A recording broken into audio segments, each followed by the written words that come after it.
Alô, pessoal, estamos começando mais uma live aqui, um bate-papo através aqui da Conexão Minas Gerais com os nossos colegas, que vocês já conhecem, Carlos Lindenberg, jornalista renomado em Minas Gerais, no Brasil, Márcio Fagundes também, o jornalista de ponta, né, em Minas, no Brasil, e a jornalista Bianca Alves também, jornalista de ponta em Minas e no Brasil, muito conhecida, principalmente na área assim, que ela domina muito, que é a questão do meio ambiente. Por outro lado, temos aí Rodrigo Botelho Campos, né, que é economista, um cara que sabe tudo a respeito da economia e de política também, diretamente da capital do Brasil, do turismo, que é o Rio de Janeiro, né, Rodrigo? Você está no Rio de Janeiro, né? Exatamente. Boa noite, Paulo. Exatamente, é a capital do Brasil, do turismo. Gente, eu queria primeiramente dar as boas-vindas para vocês, depois de um longo tempo parado aí com esse nosso bate-papo, e dizer o seguinte, tem muita coisa para a gente falar. Eu queria dar liberdade para que vocês pudessem comentar. Eu fiz aqui, eu separei aqui alguns assuntos para a gente falar, a respeito da inflação que já passou de 2 dígitos, a questão do preço dos combustíveis aí, que tem uma PEC para diminuir o preço do diesel, do combustível, essa coisa toda, isso está aperreando demais o governo federal. Tá? Uma discussão entre os generais Heleno e também Braga Neto a respeito de quem será o vice do presidente Jair Bolsonaro. Eles estão brigando ali e o general, o Mourão, está defendendo mais o Heleno, né? Está jogando o Braga Neto para lá, enfim. O general Heleno querendo ser vice, né? Eu acho que realmente ele não vai entrar nessa aí. Por outro lado, o Tribunal de Haia recebeu o relatório da CPI, aquela CPI da Covid, tá certo? Contra Bolsonaro. E aquilo ali o bicho pega. Esse tribunal já condenou 5, né, presidentes de países aí, que a gente sabe, muita gente já tomou bomba por conta disso. E o presidente pode se enrascar com esse tribunal. A Câmara Federal aprovou um pacote de maldade contra o povo brasileiro.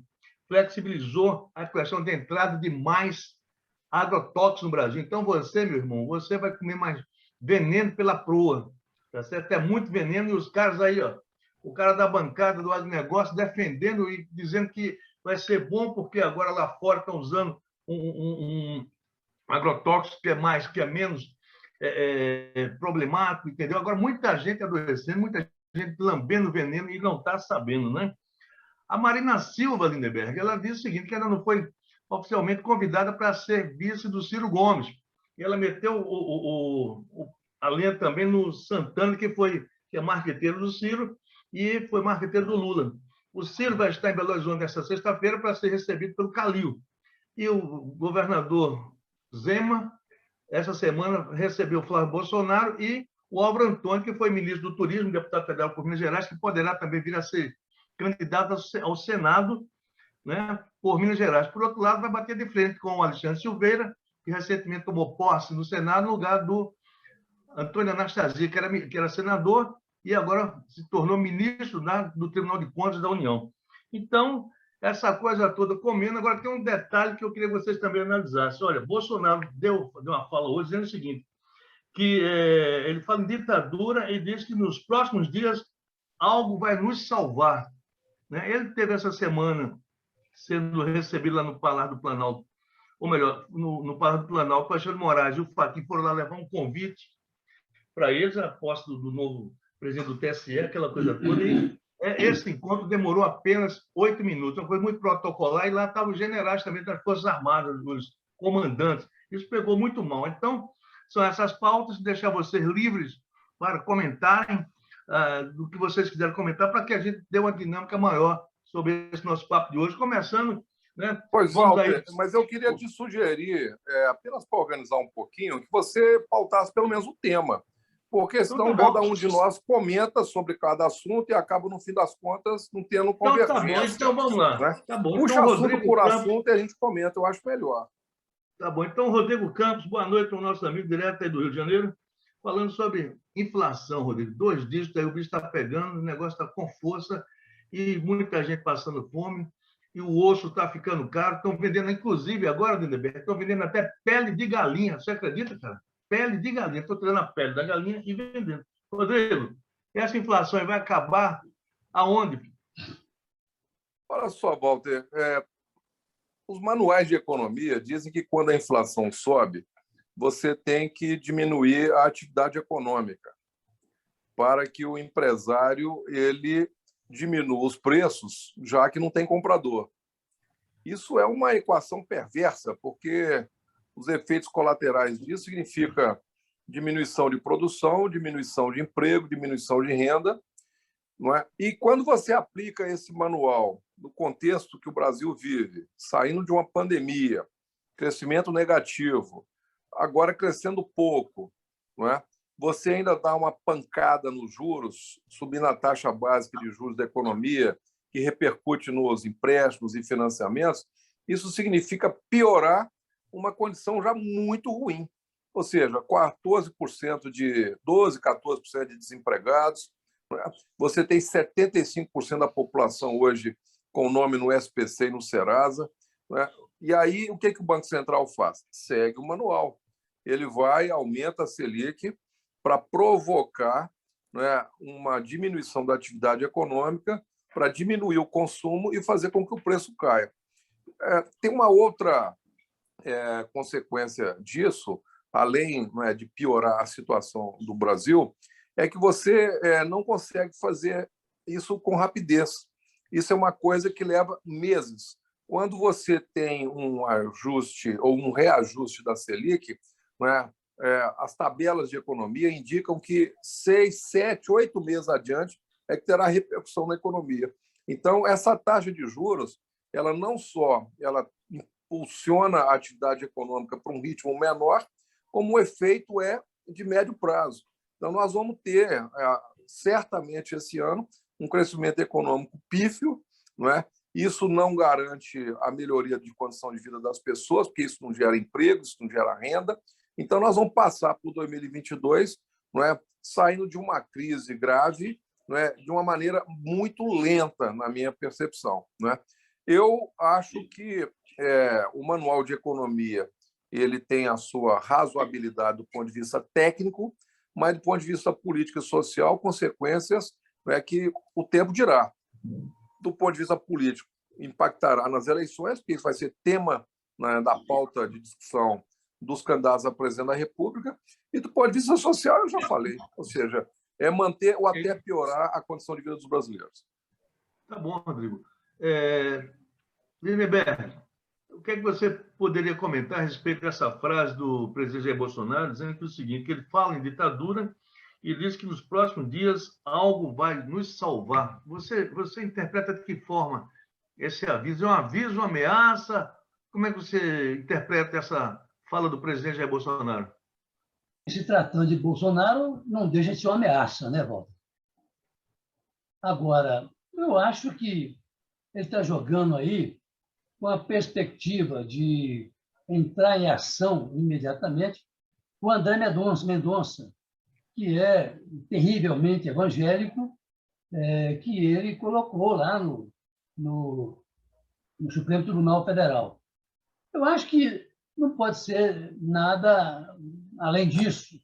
Quer dizer, eu acho que isso aí é que vai mexer nesse tabuleiro aí das leis dos tribunais superiores, porque é a entrada de um evangélico. Não que eu tenha qualquer coisa contra os evangélicos, não, mas esse é terrivelmente evangélico, como admitiu o Bolsonaro. Então, eu acho que é mais por aí. Não acredito que venha alguma solução do céu para nos ajudar, ou ajudar o governo dele, não. Acho que é isso. Acho que é o André Mendonça que vai entrar em ação. Márcio Fagundes, essa semana teve uma polêmica muito grande, Márcio Fagundes e a Bianca também, sobre essa questão de defesa do nazismo. Teve um apresentador aí de um canal que foi demitido, né? Um cara do podcast lá também foi demitido porque defendeu o nazismo. Estava lá o Quintaguiri, né, que é um deputado federal de São Paulo, a Tabata, que do PSB também estava lá, mas ela criticou muito a postura desse rapaz, que ele foi demitido, e o outro que fez uma saudação nazista, né, um tal de Adrilles, que esse sujeito, inclusive, formou aqui na PUC, aqui em Belo Horizonte. Então, eu queria que você analisasse, Bianca e Márcio também, sobre essa questão. Tem que se combater de forma veemente o nazismo, sem deixar de forma nenhuma que essas teses elas possam crescer em nosso país. Sua opinião, Márcio? Vou passar para a Bianca. Lady first. Esperto você, hein? Com esse bigode. Esperto você. Aliás, eu estou com Lady 2 first. bigodudos e 2 sem bigode aí nesse programa. Hoje eu vi um negócio engraçado, diz que o nazismo está aumentando o desemprego no país, né? Já são 2, né, que foram demitidos, né? Exatamente. E um Mais um terceiro também fator. pode. E um terceiro Mais um também fator. pode. O Kataguiri, ele foi denunciado no Conselho de Ética da Câmara dos Deputados, né? Então, pode também perder esse empreguinho dele, né? Exatamente. Pois é, mais um fator aí. Esse pessoal, gente, essa turma aí que eu brinco, eu falo que é um conjunto que eu costumo chamar de satanistas, sabe como é que é? Terraplanistas, satanistas em geral e tal. Esse pessoal saiu das profundas dos infernos, foi todo empoderado nesse governo do Bolsonaro, né? Eu não sei onde é que esse pessoal estava, nazista, que coisa assim. Eu me recuso a levar isso a sério, entendeu, Lindenberg? Viu, Marcinho? Viu, Rodrigo? Eu me recuso, assim, apesar de saber o perigo que é, como é que essas novas gerações são conquistadas por essas ideologias exóticas e tal, mas eu não posso levar isso a sério. Isso não faz parte do meu mundo. O Partido Nazista, no Brasil, sei que foi o segundo, lá na década de 30, né? Parece que foi o segundo partido nazista do mundo, né? Só era vencido pelo Partido Nazista alemão. Mas, sério, nós vamos levar isso a sério? A gente vai respeitar isso como um fato consumado dentro da sociedade brasileira e dentro da política brasileira? Não. Ô, Bianca, eu acho que esse assunto devia ser um caso de polícia e não um caso de política. Uhum. Exato. Concordo inteiramente com você. Até porque, Rodrigo, como diz o ministro Supremo aí, isso é crime. A defesa e a apologia do nazismo é crime. Exatamente, Sim, por isso tem que mesmo ser é que eu punido, falei que isso é um problema de polícia e não de política. Ou seja, se já está tipificado na legislação nacional, que é algo, não é, que a legislação nacional indica ser crime e, portanto, prevê punições, é um problema de polícia. A polícia investiga, não é, indicia, o Ministério Público é escutado, manda para a justiça e pune. Não é? Vamos despolitizar esse assunto e remeter para as autoridades tomarem conta do problema. Concordo Eu acho que aí você inteiramente, minimiza o viu, impacto. Walter? Porque se a Concordo gente ficar remoendo esse assunto, nós vamos dar corda, nós vamos ficar fazendo publicidade para eles. Exatamente. Eu não faço isso. Eu sequer cito o nome do presidente da República, eu só chamo ele de JB. Igual essa não semana, isso, que né? o tal do Monark, né? Eu, o tempo todo, estava chamando de velocípede, velotrol. Vou ficar falando o nome do cara, pô. Aí ele vira trend topic. E ele está dizendo que agora é vítima de um lixamento, né, sem precedentes, uma coisa que está assim, tá certo? Está assustando ele, que ele não teve intenção de defender o nazismo. Ora, não teve intenção. O outro fez né, um símbolo nazista, né, que o pessoal lá dos nazistas faziam muito, né, os seguidores do Hitler, e também o Adrilles, né, que é daqui de Belo Horizonte, e o Monarca está achando ruim. Agora, eu não entendi porque a Tabata Amaral, sabendo que esse cara, o bolsonarista, ela está no PSB, Partido Socialista Brasileiro, foi participar, né, dessa entrevista. E agora está pedindo desculpa porque tirou foto com os caras. Porra, peraí, é a mesma coisa do sujeito que vai numa festa e tira uma foto com quem? Com o Marcola, com o Beira-Mar, e não sabe que eles são traficantes? Ô, Márcio, e aí, Márcio? Ô, Walter, eu sou um democrata do tempo do nonô do Mocotó, entendeu? Não é esses democratas Nutelas que existem aí hoje, tal, são desprezíveis. Eu sou do tempo do Mocotó. Você citou o osso hoje, que parte da população recorre ao osso para se alimentar, para ter uma substância, né, como diz o mineiro, na sua alimentação diária. Olha, os democratas, eles são transigentes, eles conseguem conviver saudavelmente com a diversidade, entendeu?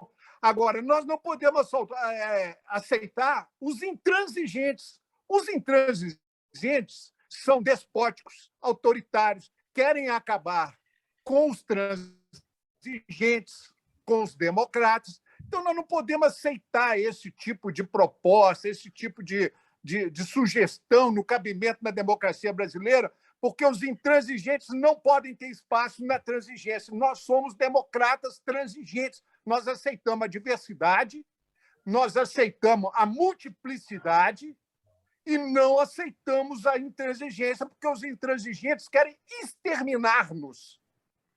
Está bem resumido o que eu penso. Mas algumas coisas, Marcinho, mas algumas coisas a gente tem que ser intransigente. Por exemplo, a questão da Tabata Amaral. Eu acho indesculpável. Na hora que começou aquele papo, ela simplesmente devia ter batido na mesa e saído. Ah, não. Gente, mas... Eu não gosto de partido nazista, não, como se estivesse falando de piqui, entendeu? Não tem sentido.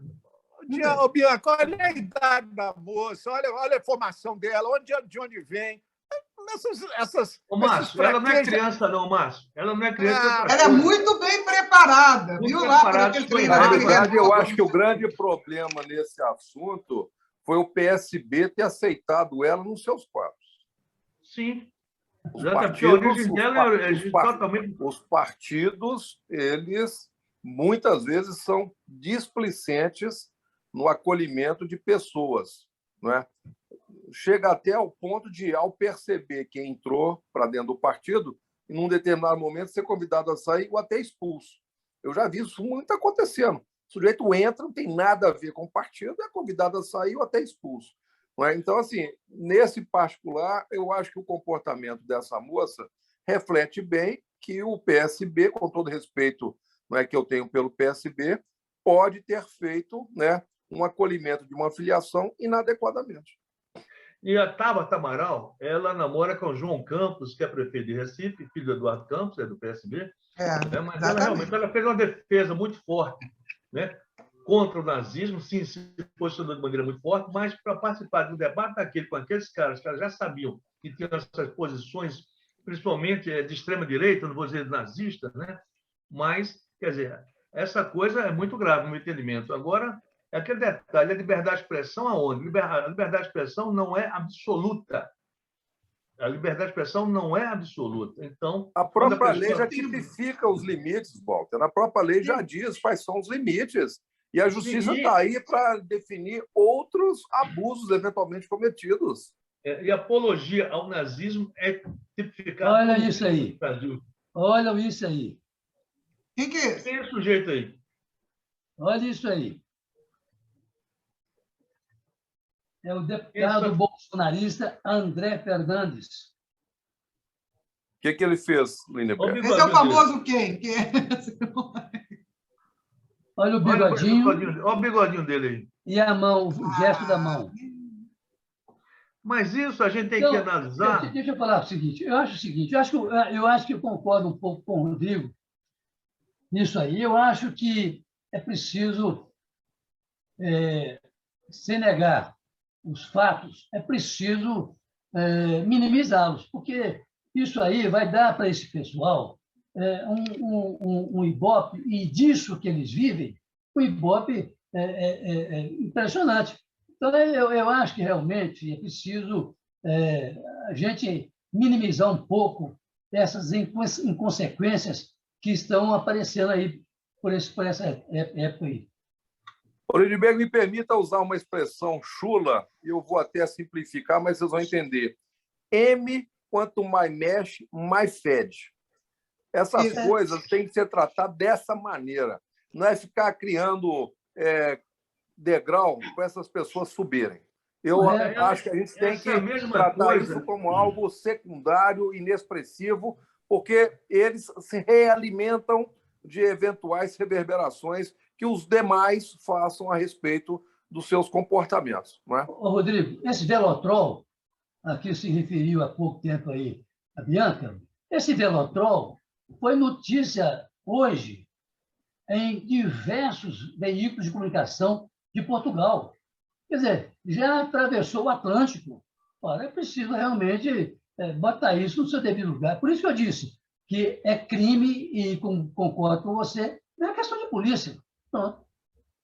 E nós vivemos... Tem que ser punido de forma só completando, sabe, Walter? Porque a gente vive um momento que esse tipo de exposição é mensurado, é pago. Pago. Quanto mais citado, mais ganha. Certo? Então, na medida que a gente... Eu usei a expressão levar a sério, acho que não foi muito feliz, mas, assim, ficar rendendo essa história é bom para essas pessoas. Então, não faz parte da minha vida. O tráfico de drogas não faz parte da minha vida. Apologia ao nazismo também não faz. Pronto, acabou. Isso é a mesma coisa, viu, que a gente vê Coisa a de questão do polícia. racismo, né? O racismo existe no Brasil, é estrutural, mas você vê uma punição severa. A questão da homofobia, né? Então, essa questão do Moisés, que morreu aí no Rio de Janeiro, você sabe, Rodrigo, que após 5 dias que a imprensa começou a divulgar o fato, por quê? Porque eles pararam, a família do Moisés, do congolês, parou a Barra da Tijuca, que é uma área, né, onde moram os novos ricos do Rio de Janeiro, e aí o pessoal queria saber por que o trânsito estava tão engarrafado. Era a família do Moisés que estava fazendo ali um manifesto. Aí isso chamou a atenção da imprensa e aí depois foi divulgado. 5 dias após o assassinato do rapaz. Igual esse crime do sargento da Marinha que matou o vizinho dele lá com 3 tiros. Imediatamente, o assassino passou a ser vítima. O homem negro que morreu passou a ser culpado. Depois, puseram lá no inquérito como homicídio culposo. O cara dá 3 tiros para matar o cara. 3 tiros. E aí, culposo. Agora, passou a ser tipificado, né? A Defensoria Pública pediu e a Justiça acatou como homicídio doloso. Mesmo assim, ainda estão vendo se vai mandar o cara para o júri popular. Ah, claro. Então, esse Brasil se conserta ou se arrebenta de uma vez. Entendeu? É isso que eu acho, viu, Lindeberg? Não, concordo. Concordo com você. Espero que não arrebente do meu lado, mas do outro lado pode arrebentar. Tá certo. Não é isso mesmo? Walter, só para associar esse tema específico aí com um tema mais geral, desde o início eu tenho uma visão de que desde quando estava em campanha, depois quando ganhou a eleição, quando assumiu o governo, eu nunca afirmei categoricamente que o presidente da República ele seria nazista. Eu sempre interpretei os sinais de que, apoiados por nazistas, fascistas, pessoas de ultradireita, ele o seria, dado a sua trajetória de vida e dado muitas das declarações que ele fez.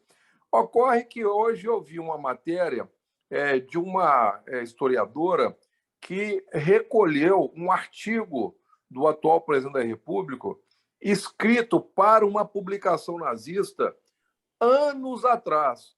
Ou seja, quem sabe uma investigação mais profunda efetivamente possa identificar traços de afinidade ou, eventualmente, traços até de compromisso com os ideais do que nós chamamos de nazifascismo ou nazismo, não é? Mas, de qualquer maneira, nesse contexto, eu acho que a gente também precisa dizer o seguinte: o que levou o nazismo ao poder na Alemanha, o fascismo na Itália, não é?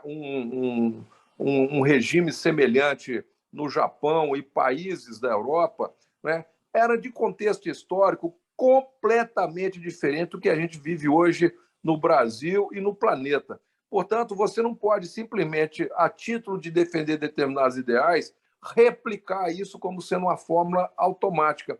Porque se assim fosse, também movimentos bolcheviques, que em 17 levaram o então partido bolchevique ao poder, automaticamente se replicaria nos países do século XXI. E a gente também interpreta que o contexto histórico é muito diferente e as condições são muito diferentes para que isso se dê. Não é? Então, eu acho que a gente tem que, efetivamente, fazer uma análise contextualizada, mas, repito, essa matéria que aborda essa postura do atual presidente da República em relação ao nazismo, eu acho que isso aí merece uma investigação mais aprofundada. É verdade. E essa questão, inclusive, Lindeberg, Márcio, Bianca, o presidente teve uma parlamentar alemã, antivacina, que é ligada no caso, ao pessoal neonazista lá na Alemanha, e foi recebida aqui pelo presidente. E teve outro cara também. Então, quer dizer, de certa forma, aquela história, se você, o presidente do país, recebe essas pessoas que têm uma ligação forte com o nazismo, o que é que você pode pensar, o que é que você pode imaginar? Lindeberg, O prefeito Alexandre Calil recebe nessa sexta-feira o presidenciável Ciro Gomes, que está sentando a lenha no Lula. O bicho está batendo no Lula assim, nossa senhora, mas está batendo, Márcio, que o lombo do Lula deve estar doendo demais. E amanhã recebe aqui o Calil, recebe o Ciro Gomes. O Moro já esteve sendo recebido aqui pelo Zema, né?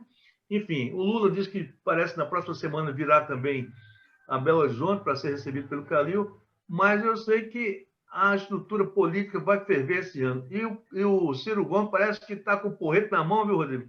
Para sentar a borduna nas costas do Lula. Hein, Lindenberg? O Waldo, vamos aqui. Primeiro, é preciso imaginar que Minas Gerais é o segundo maior colégio eleitoral do país, sobrepujado apenas por São Paulo. Nesse sentido, é óbvio que o Ciro Gomes, que já há algum tempo fez a defesa do prefeito Alexandre Calil, é óbvio que ele vem procurar um palanque para sustentar a candidatura dele, Ciro Gomes, à presidência da República. Isso é claro, é muito claro, a gente tem que ver isso com muita clareza.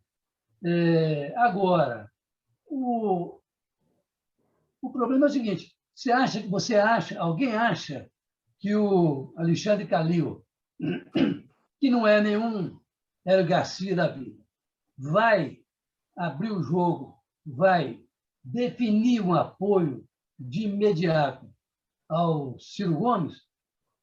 Eu acho que não. Acho que não. Acho que ele vai dar uma enrolada no Ciro Gomes, vai esperar a vinda do Lula, que provavelmente na semana que vem, que também precisa de ter um palanque em Minas Gerais. Aliás, o Lula já disse um tempo atrás, numa dessas entrevistas que ele vem dando aí para as rádios, emissoras de rádio, ele disse que precisaria fechar o que ele chama de Triângulo das Bermudas, né? Seria Minas Gerais, Rio de Janeiro e São Paulo. Daí, inclusive, me parece, a tentativa que ele está fazendo para ter o Geraldo Alckmin como o seu vice. Se isso vai dar certo, é outra história. Tem muita água para passar debaixo da ponte. Mas, enfim, ele está tentando isso. Aí sim, como ele está tentando também fechar o Eduardo Paes no Rio de Janeiro, aí ele poderia ter realmente o Triângulo das Bermudas fechado. Ou seja, com Minas Gerais, com Rio de Janeiro e São Paulo. Agora, eu insisto nisso, esse encontro do Ciro Gomes com o prefeito Alexandre Calil, eu acho que é uma daquelas aproximações que se tenta fazer. É natural, é legítimo que tentam fazer, mas eu não acho que Calil vai dar alguma resposta positiva ou negativa amanhã. Ele vai enrolar o Calil, vai enrolar o Ciro Gomes mais uma vez. Márcio Fagundes, o que você acha desse encontro aí? O que é que pode sair? Você concorda com o Lindenberg? Estou com o relator. O Márcio hoje está bem... Hoje o Márcio, você está muito à toa. Está com o novo visual, mas não quer falar nada, mas tá bom. Ele está só ostentando o bigode. Ele votou com o relator, está correto. Tá bom. Então você fala assim, quero usar igual na CPI, meu direito de ficar calado. Ostentando o bigode. Não, o Calil... Walter, sabe o que acontece? Primeiro que o Lindenberg expôs muito bem a realidade hoje do varejo da política brasileira. Eu estou muito... Me atiça muito mais, minha curiosidade vem muito mais assoberbada em saber o que está passando na Ucrânia. É muito mais interessante o que está acontecendo. Nós chegaremos lá, Márcio. Esse rearranjo da geopolítica mundial, onde a China e a Rússia estão juntos, traçando uma nova rota da seda, mudando sem dar um tiro, ganhando na conversa e no dinheiro, porque tem uma outra nação aí imperialista que usa tudo quanto é chantagem, usa dinheiro, usa tiro, usa bomba, usa tudo para mudar um projeto de hegemonia econômica no mundo. E dois países se juntaram e falaram assim: vamos construir algo juntos, somando com o que existe nessa globalização e tal. Isso me atrai muito mais. E a Ucrânia faz parte disso, a Ucrânia faz parte disso. Então, esses noticiários, a Rússia vai invadir a Ucrânia, não. Vai saber o que acontece, vai saber o que é a Ucrânia para você poder falar. Isso me atrai mais. Você acha que eu vou perder meu tempo vendo esse varejo dessa política brasileira que nem projeto tem de nação? Eu vejo por alto as manchetes, acompanhando, eu não tenho o menor tesão, entendeu? Então, isso, pronto, eu já vou você falar, passou Márcio. para uma política internacional, então você avalia que essa união da Não, mas Rússia... peraí, Márcio, eu não sigo o relator Tá. automaticamente.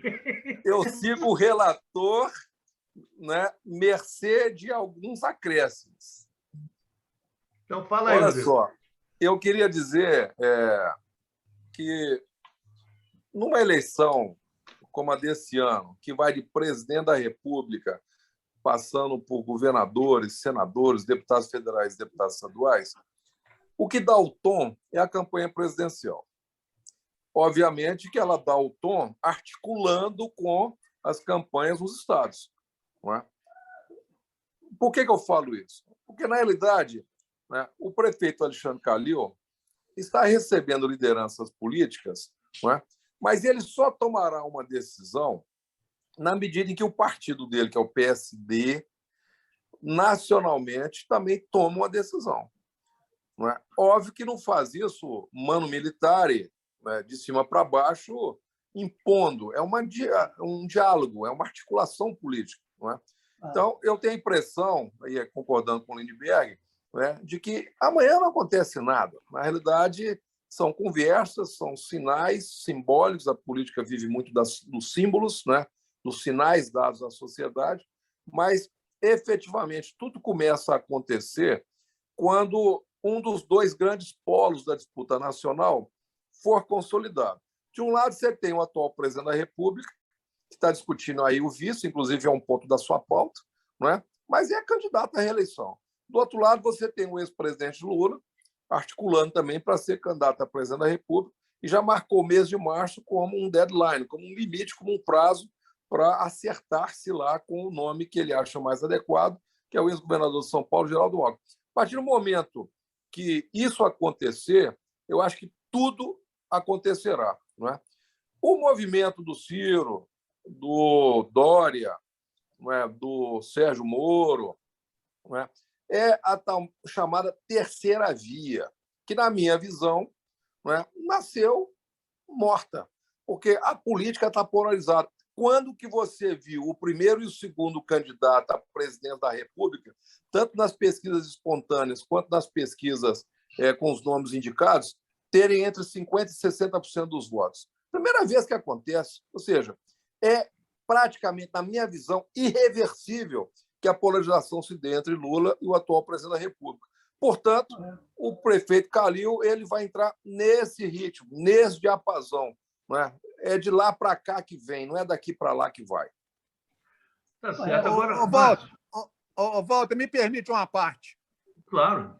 A despeito da peregrinação, né, do início dessa peregrinação dos candidatos aí ao Planalto esse ano, olha, a política nossa, pelo que me parece, está parada num projeto de federação. Olha que palavra mais antiquada. Olha, federação dos bancários, federação dos banqueiros, federação das indústrias, República Federativa do Brasil. Olha que os partidos se submetem a um projeto cujo nome, conceito, está em torno de federação, a coisa mais conservadora, antiquada que tem. Olha, os portugueses recentemente deram um show, criaram um nome num projeto de conluio partidário chamado Geringonça.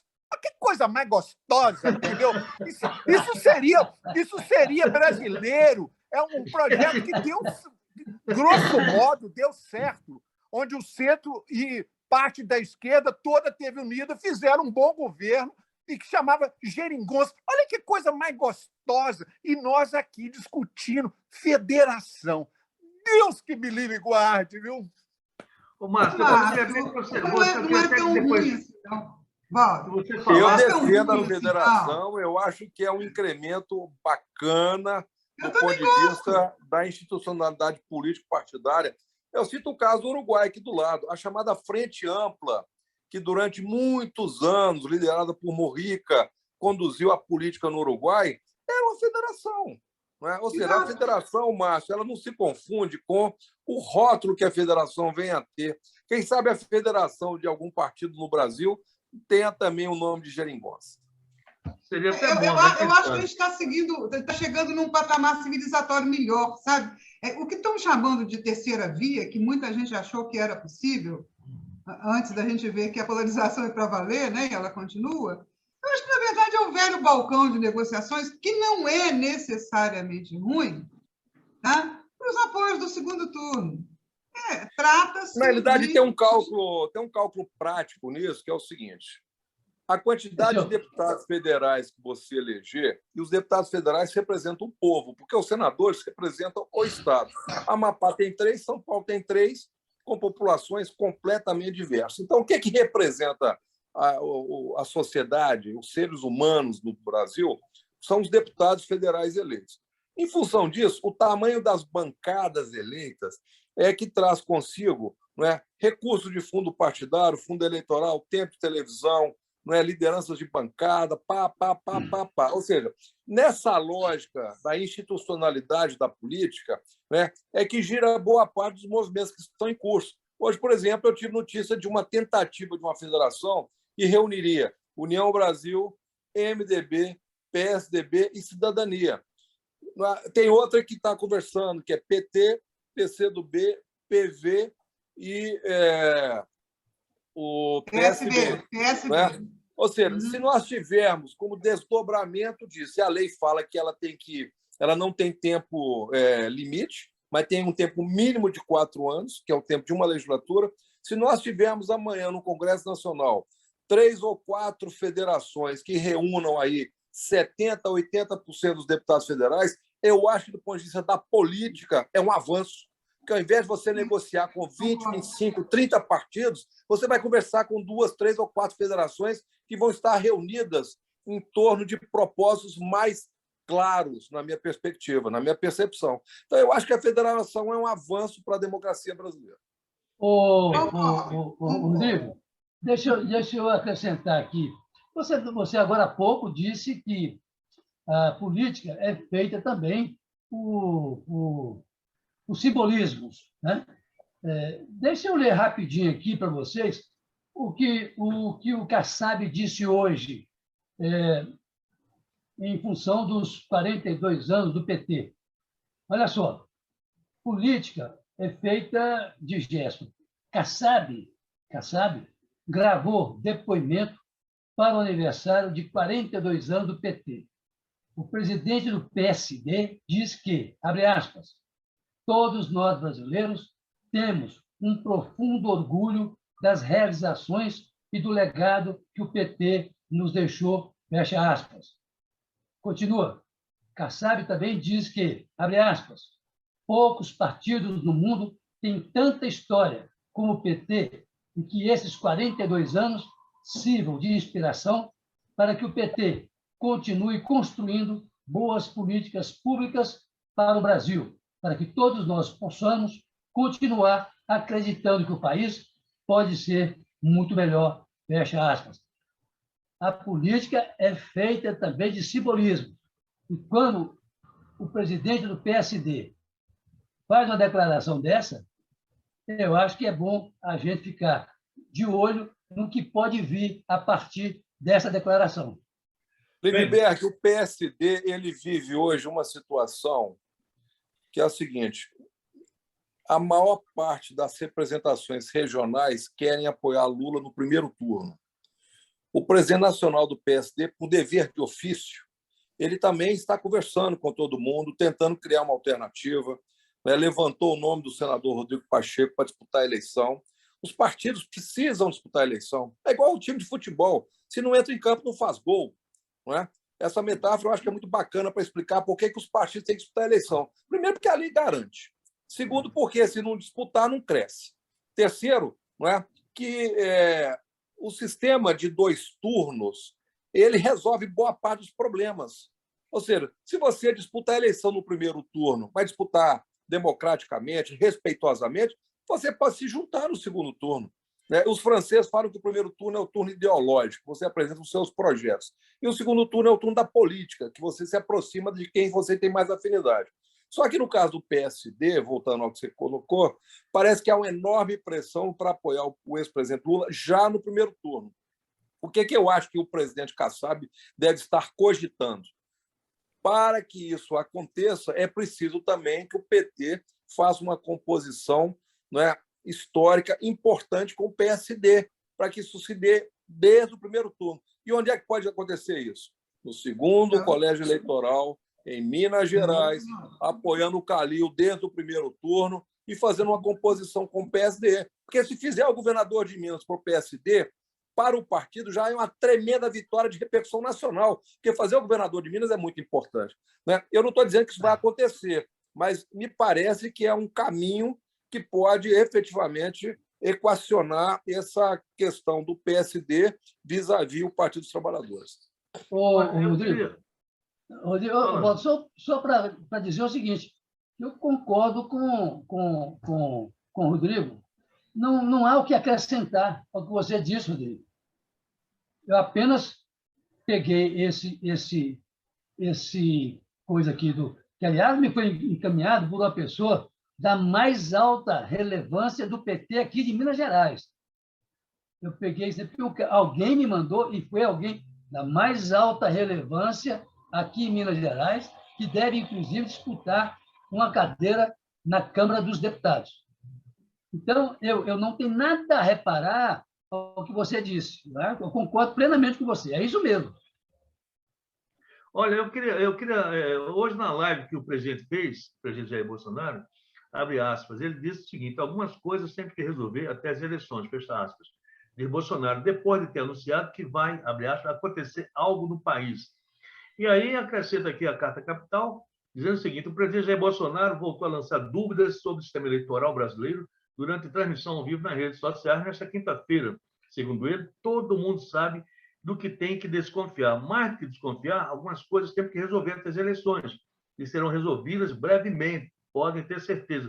A gente quer eleições limpas, transparentes, e temos certeza que brevemente essas questões serão resolvidas, afirmou, para, na sequência, inserir os militares na discussão. Então, o Bolsonaro sempre com essas ameaças de militar, essa coisa toda, enfim, eu acho que ele deve estar preparando alguma coisa, mas, com certeza, eu acho que o mundo político tem que estar atento, viu, Bianca? Eu tenho um grupo no WhatsApp das minhas primas. Nós nos reunimos há uns 2 anos atrás para comemorar os 90 anos de uma tia nossa. E esse grupo, eu não tenho nenhum outro grupo do WhatsApp, nenhum grupo de parentes, nem de amigos, nem nada disso. Mas esse grupo, eu faço questão de mantê-lo, porque ele é a minha amostragem da direita, entendeu? Assim, quando eu quero saber o que está acontecendo lá nessas plagas, eu fico acompanhando esse grupo. E, assim, a quantidade de material que saiu do Gabinete do Ódio nas últimas 2 semanas e que chegou lá no grupo das minhas primas, é um negócio incrível. Voltaram a questionar o sistema, a urna eletrônica, todas essas pessoas, está tudo na rua. Sabe? Ou seja, ninguém desistiu de fazer um Capitólio. É complicado tudo isso, né? Eu até queria conversar sobre isso com vocês, sabe? No capítulo anterior, o Lindenberg e o Rodrigo conversaram sobre política em altíssimo nível. Né? Por isso que os raciocínios dos dois colaram lindamente. Então, é por aí. Até o fato do Bolsonaro estar atrás do vice, nós ainda estamos no terreno da civilização. Tá? Aliás, Walter, você deixou de falar da preferida do Centrão, né? Que é a Tereza Cristina, né? A ministra mais amada pelo agro. O agro é doido. Eu fui testemunha disso essa semana numa matéria que eu escrevi. Então, assim, ela é uma força ali dentro, e tal, porque o apoio do agronegócio é muito dinheiro, inclusive para essa, vamos dizer, para essa estratégia, né, do Gabinete do Ódio de ficar disseminando esse tipo de notícia que começa a andar por aí nos grupos de tios. Bianchi, a Câmara aprovou, né, a flexibilização da entrada de mais agrotóxicos no Brasil. Aquilo que a gente tinha falado no início, e com certeza o setor do agronegócio, a bancada, está rindo à toa. Por outro lado, né, os parlamentares que são contra vão entrar com ação no STF justamente a respeito dessa situação, porque o brasileiro tem lambido muito veneno, né, nos seus pratos, né, porque há um excesso de veneno, né, na agricultura nacional, e com isso, com certeza, isso pode estar causando problemas de saúde para muita gente se a pessoa sabe por qual motivo que está acontecendo. Márcio, mas eu queria voltar à questão do que o Márcio tocou aí, falando sobre a Ucrânia, Estados Unidos, China e Rússia. Márcio, você acha que esse tripé aí, Ucrânia, Rússia e China, vai dar um chega para lá nos Estados Unidos? Já deu, cara. Já deu. A Argentina já pulou no barco. É o primeiro país da América Latina, viu que se ficar refém eternamente do FMI, não vai conseguir sair dessa sinuca de bico no campo econômico que ela vive desde há décadas. Então, já pulou no barco. A Rota da Seda, que passa pela Ásia, corta meio mundo, já começou ali a pegar Bariloche, ali, a Rota da Seda vai passar por ali. A Argentina já pulou nesse barco, entendeu? Então, está tendo uma transformação no mundo, né? Num momento de ebulição de antagonismos, de contrafortes e tal. Está tendo uma ebulição econômica no mundo por conta de uma hegemonia econômica, geopolítica, muito interessante. Vale a pena a gente acompanhar, entendeu? Agora, Walter, deixa eu fazer um comentário sobre esse assunto. Entra aí, Rodrigo.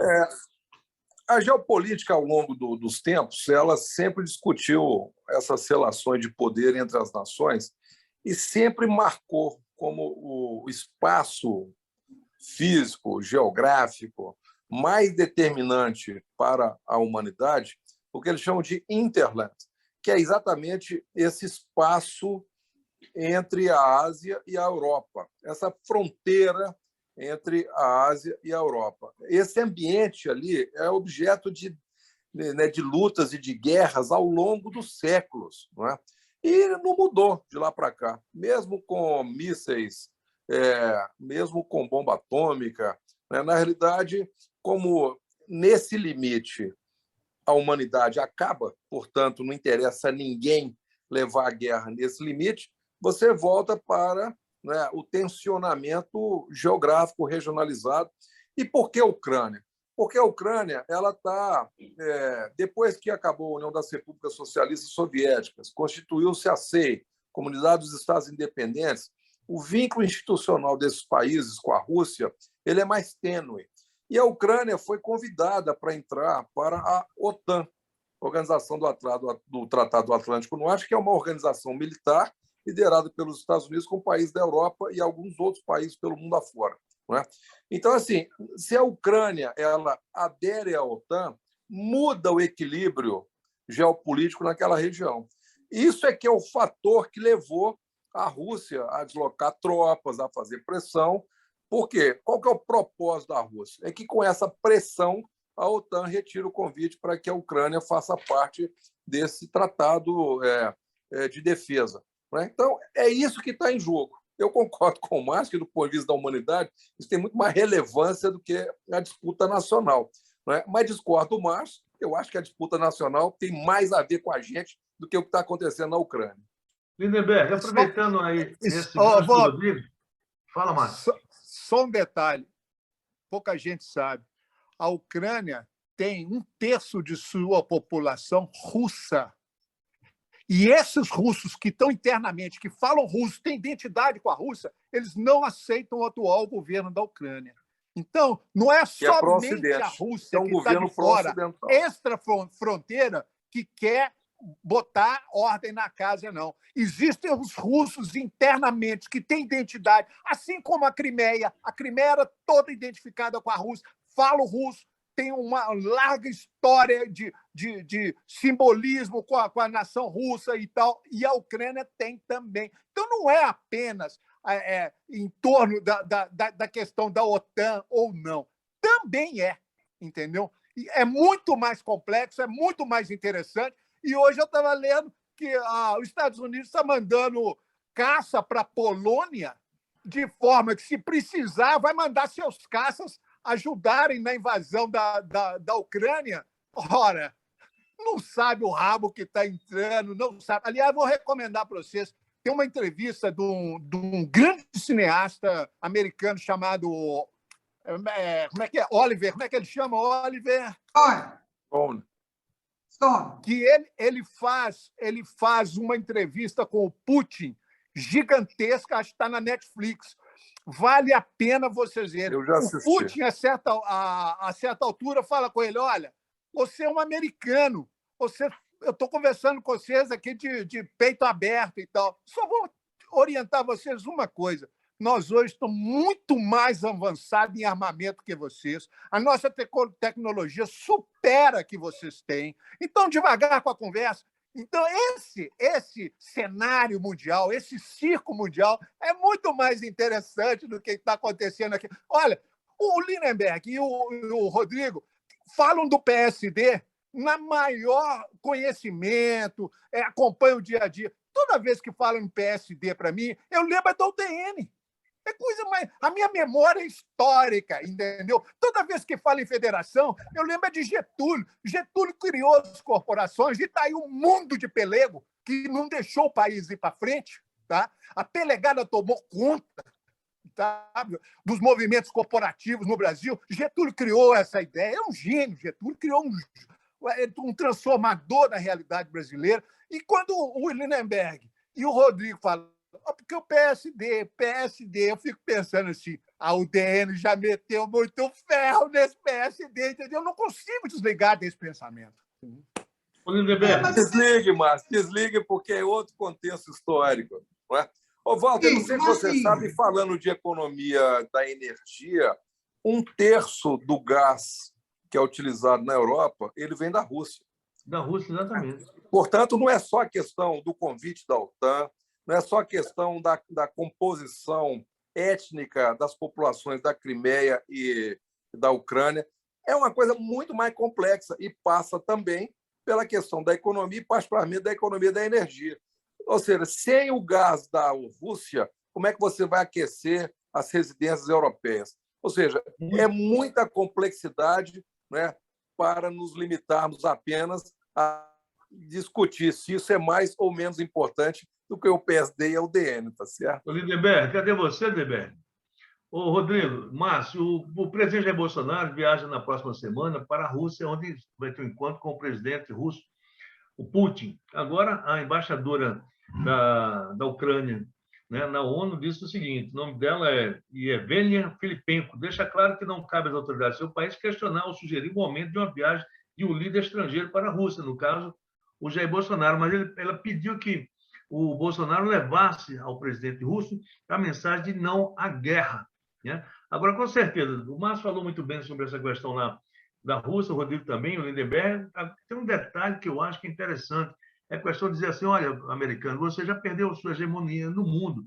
O mundo agora está girando para o lado nosso, no caso, a China, né? Que os maiores devedores da China são os americanos. Né? Tem um crédito violento com o governo chinês. Então, é uma questão econômica também, como o Rodrigo falou, essa questão do gás. Se a Rússia cortar o gás, no frio europeu, muita gente vai morrer lá. Não precisa nem dar um tiro, né, Rodrigo? Basta fechar, né, o fornecimento de gás para a Europa. Então, é um problema sério.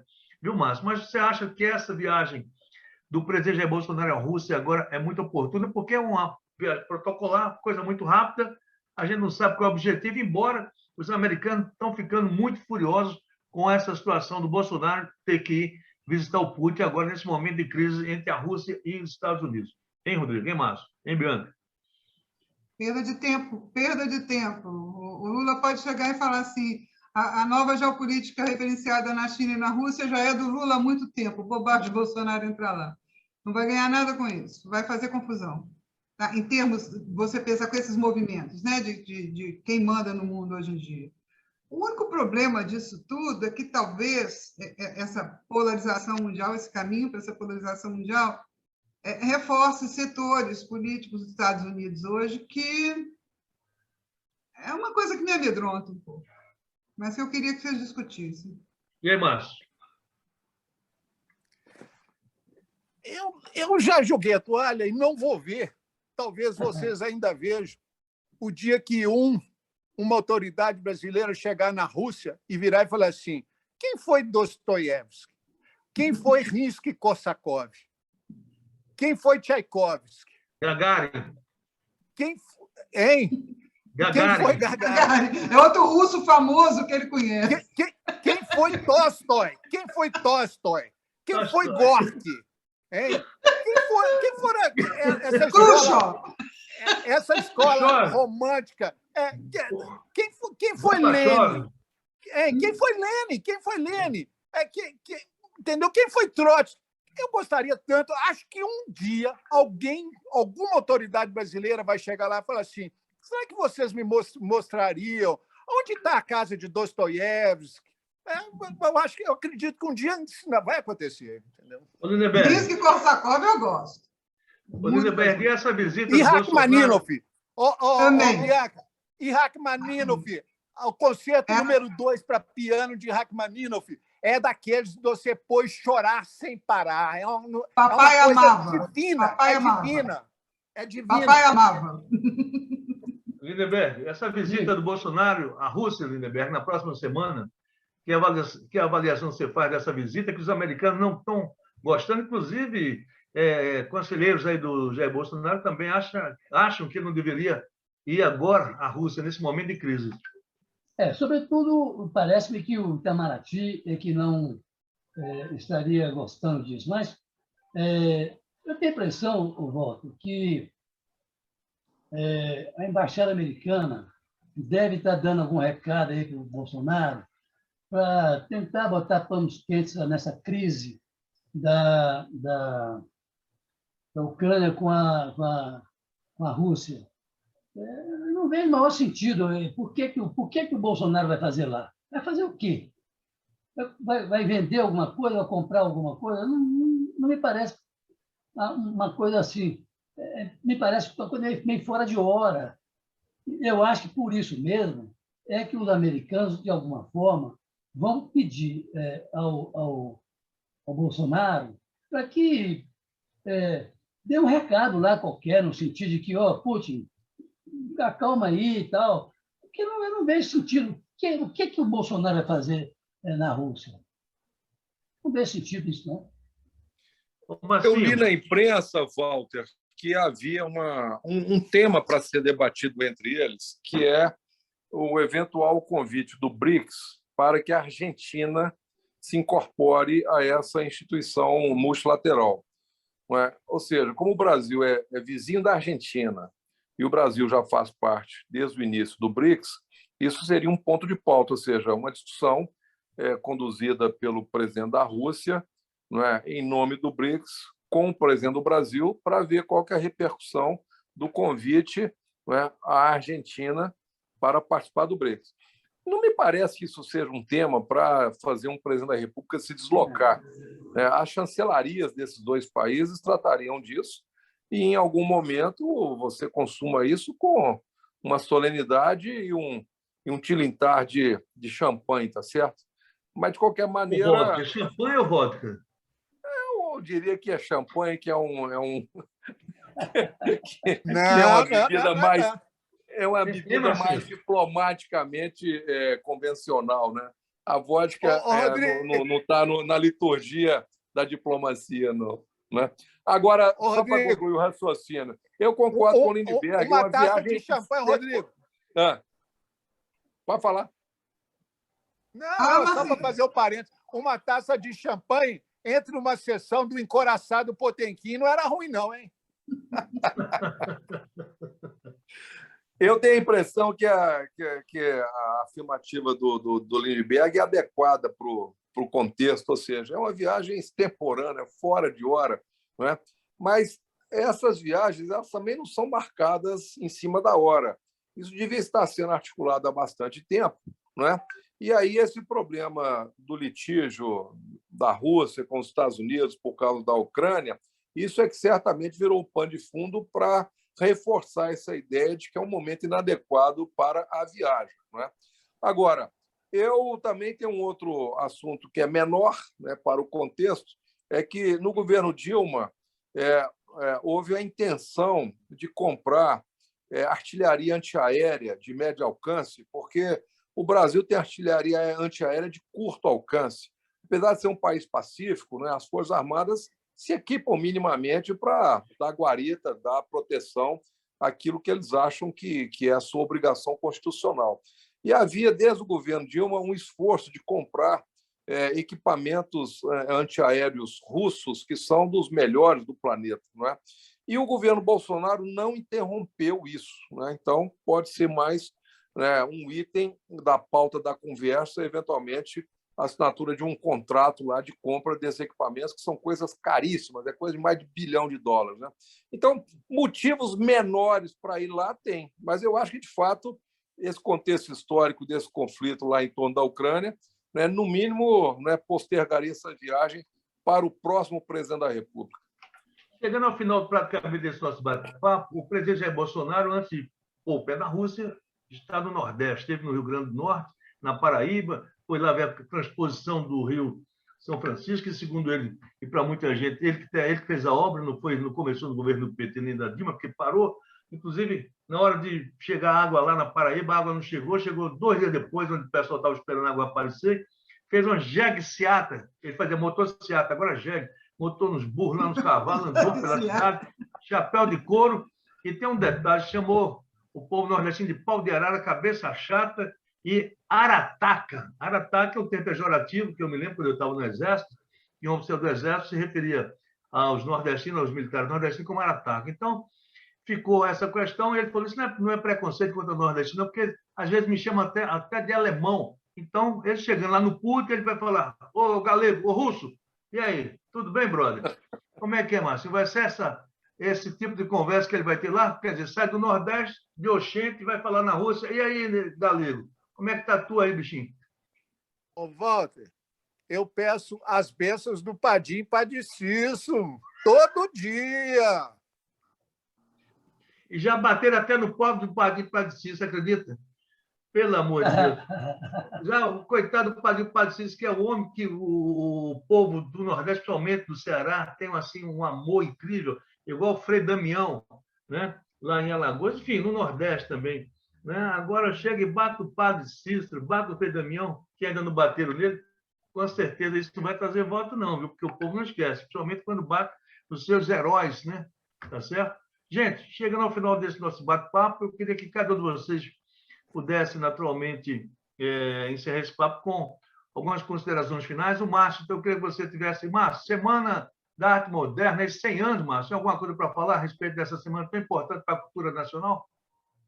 Não, tem um debate grande aí sobre a importância da Semana de Arte Moderna, de 22, né? A elite da cultura paulista que puxou o assunto, muito enfronhada com a cultura internacional, tinha boa relação e tal, puxou o assunto. Mas o Brasil já vinha num projeto de crescimento, né? de modernização grande. E só deu uma dimensão ali à elite cultural paulista e tal. Olha, eu vou terminar falando de 2 livros. Lima Barreto, Recordações do Escrivão Isaías Caminha. Que coisa genial! Genial! Vale a pena ler. Chama Recordações do Escrivão Isaías Caminha. É um retrato do Rio de Janeiro do início do século passado, com a imprensa, com o jeitinho, com o modo de vida, com o ranço da escravidão. É genial. Lima Barreto é genial. Márcio, deixa eu interromper rapidamente, também. Márcio. Santo Agostinho, só rapidamente. Esse sujeito aí, esse rapaz, não é primo do Pero Vaz de Caminha, não, que o Pero Vaz de Caminha, a primeira coisa que ele fez aqui no Brasil quando chegou foi pedir ao rei de Portugal um emprego com um parente dele. Não é esse, não?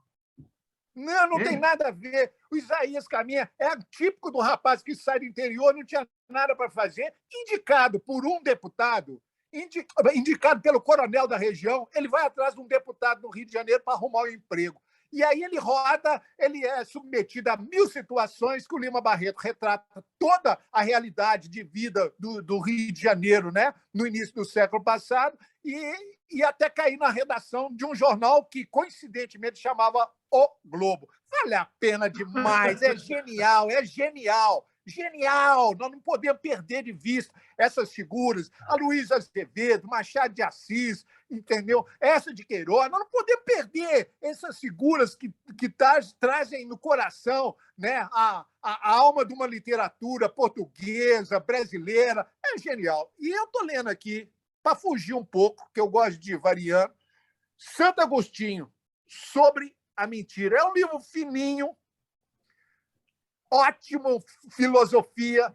Ele pega desde do Evangelho, ele vai pegando e vai falando sobre o que é a mentira, o que é a verdade e a concepção de interpretação, a quem a mentira serve, a quem a verdade serve, como você se põe diante desses conceitos, né, de mentira e de verdade. É fininho o livro, é muito bom.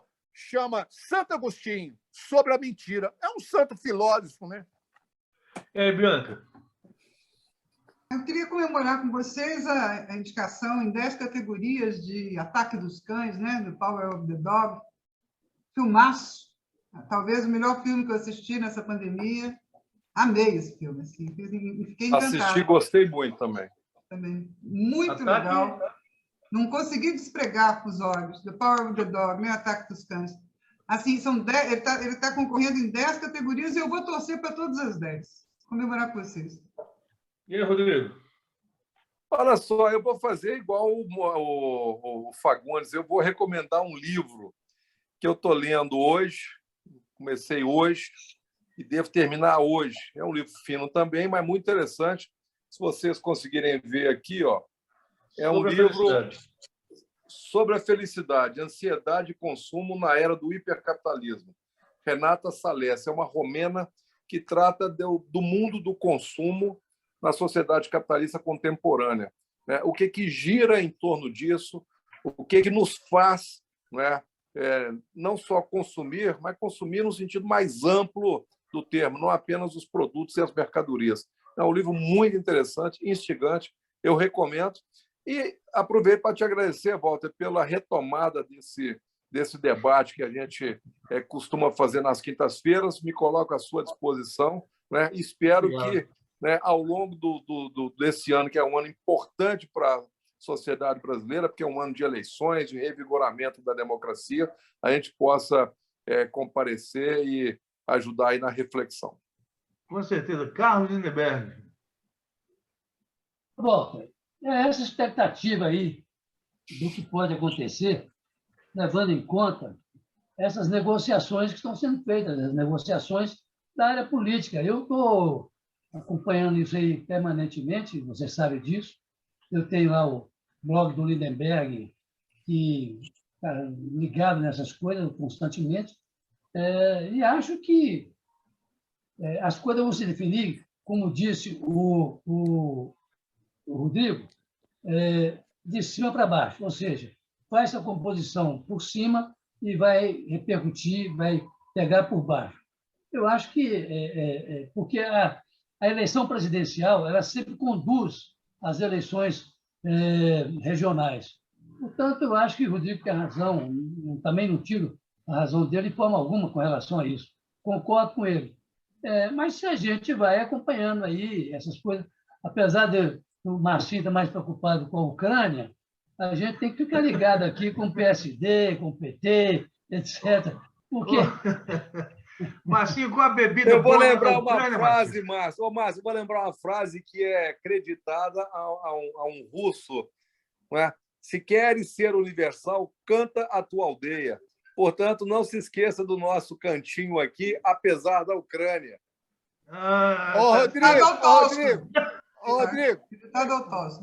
Rodrigo, mas eu deploro o chauvinismo, viu? E vou antecipar para você. Sábado eu sou Palmeiras, não é porque o Palmeiras é Brasil, não. É porque o futebol do Palmeiras tem que vencer o futebol imperialista dos ingleses do Chelsea. E está melhor no momento que eu assisti os 2 jogos. Então, eu sou Palmeiras no sábado. Não é porque o Palmeiras é Brasil, não, tá? Bacana. Também sou. Beleza. Olha aí, chega no final desse nosso bate-papo aí, e eu agradeço mais uma vez a participação do Rodrigo Campos Botelho, economista, direto do Rio de Janeiro. a Bianca Alves, grande jornalista, que está no Diário do Comércio, né, Bianca? O Márcio Fagundes também, jornalista de ponta. E Carlos Lindenberg, que, inclusive, Lindenberg, você, essa semana, né? Você, como se diz no jargão jornalístico, você deu furo a respeito da vinda do Ciro Gomes a Belo Horizonte para ter esse encontro com o prefeito Alexandre Calil. Parabéns, porque depois que você deu a notícia, ó, vários seguidores, com certeza, porque você está sendo muito bem lido e observado, viu, Lindenberg? Parabéns. Obrigado. O blog do Lindenberg é uma grande referência da política aqui para Minas e para o Brasil. Então, se você quiser ficar bem informado, tá? O blog do Carlos Lindenberg, que também eu vou falar que eu pego também notícias aqui no portal Minas 1 do Lindenberg e põe lá e ajuda, né, no meu Ibope, Lindenberg. Estou pegando carona, tá certo? Tá bom? Gente, boa noite. Boa noite. Toda vez que você fala jornalista de ponta, eu me remete à vacina. Vamos tomar essa injeção, gente, isso é sério. A pandemia não passou, não. Voltaram a morrer mais de 1.000 pessoas por dia no Brasil. É verdade. Isso é sério. A maior parte das pessoas hospitalizadas é porque não se vacinaram. Gente, jornalistas de ponta é injeção no braço, é vacina no braço. Aproveitando, só fechando isso aí, aproveitando, você que é pai, mãe, se você ama seu filho de verdade, leve sua criança para ser vacinada. Isso é amor de fato. Quem ama, protege.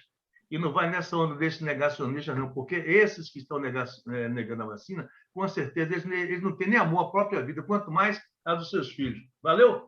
Ó, valeu, um abraço para todos vocês. Um abraço até a todos. próxima. Valeu, Lindenberg. Até a próxima. Bianca. Rodrigo, eu vou precisar de você. Preciso de um contato seu.